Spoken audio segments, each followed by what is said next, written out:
We're going to read the book. Seriously, Cinderella is so annoying. It is the story of Cinderella as told by the wicked stepmother, and it is written by Trisha Speed Shaskin.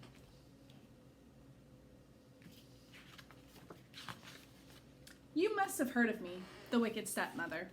Not true. It's just another one of Cinderella's wild stories. Not as wild as the one about the pumpkin and the fairy godmother. The real story, the true story, began with some chatter and some dust. All I ever wanted was a husband and a mansion. Before I married Cindy's father, my two darlings and I had met Cindy only a few times. The girl had seemed normal.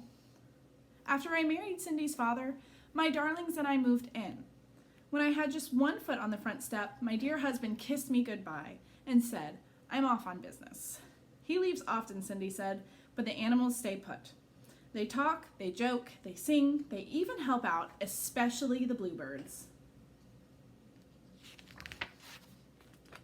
Now, I don't mind a story, but I like facts, not fiction. Soon the girl was talking all kinds of hokey pokey. Once upon a time, Cindy said, one of the bluebirds became blue, not the color, the feeling. His friend had flown south. My darlings and I were stuck near the front door. I just wanted to put away my bags, and that's when I saw it, dust. Dear, is the whole house this dusty, I asked.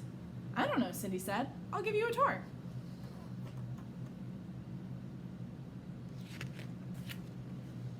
In the dining room, Cindy told stories. In the study room, Cindy told stories. Non-stop.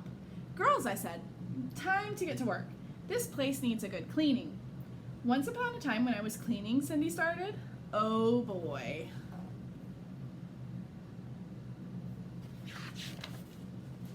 Cindy mopped the floor, and she finished so fast. My darlings had barely started. Did you know robins and sparrows are my friends, she said, but the sparrows don't like the robins. Silly creatures. Once upon a time, one of the robins, Cindy dear, I said, why don't you go and wash the clothes?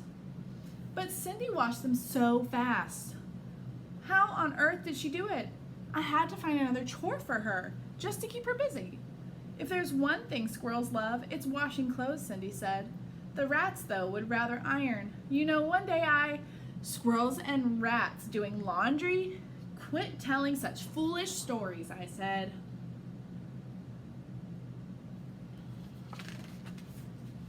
Time passed, but nothing changed. In the garden, Cindy told stories. In the kitchen, Cindy told stories. At dinner, I couldn't hear myself think.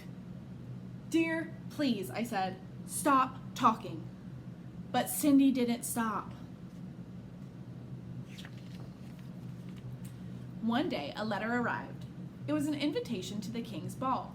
The prince would surely fall in love with one of my darlings.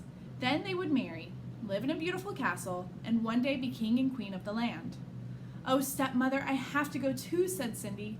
Once upon a time, a girl and a prince, and then, just like that, Cindy lost her voice. Imagine, it had to be from all that storytelling. Well, what could I do? I told Cindy she had to stay home for her health.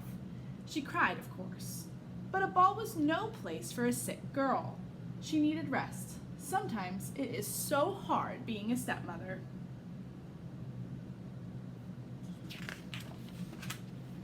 At the ball, my darlings twirled, they whirled, but then some strange girl waltzed in. Her gown was magnificent. I couldn't take my eyes off of it. I wondered how much it cost and if my seamstress could copy it. The prince and the girl danced and pranced. My poor darlings were left princeless.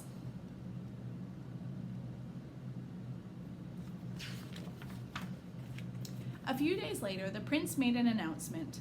A glass slipper had been left at the castle. The prince would marry the girl whose foot it fit. Our big chance. After visiting every other mansion in the neighborhood, the prince's valet arrived at our door. Me, said one of my darlings. No, me, said the other. One at a time, said the valet. Each girl tried, but the shoe didn't fit. Then Cindy pushed out a whisper. Please, let me try.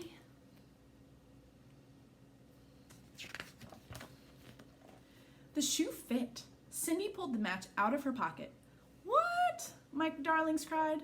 Cindy pushed out another whisper. She said something about a pumpkin coach and mice that turned into horses. She even added fairy godmother. Please, there's no such thing. But I still don't know where she got those shoes.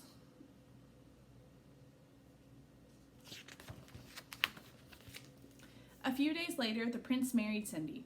Poor man. He had no idea what he was getting himself into. But we lived happily ever after. The end.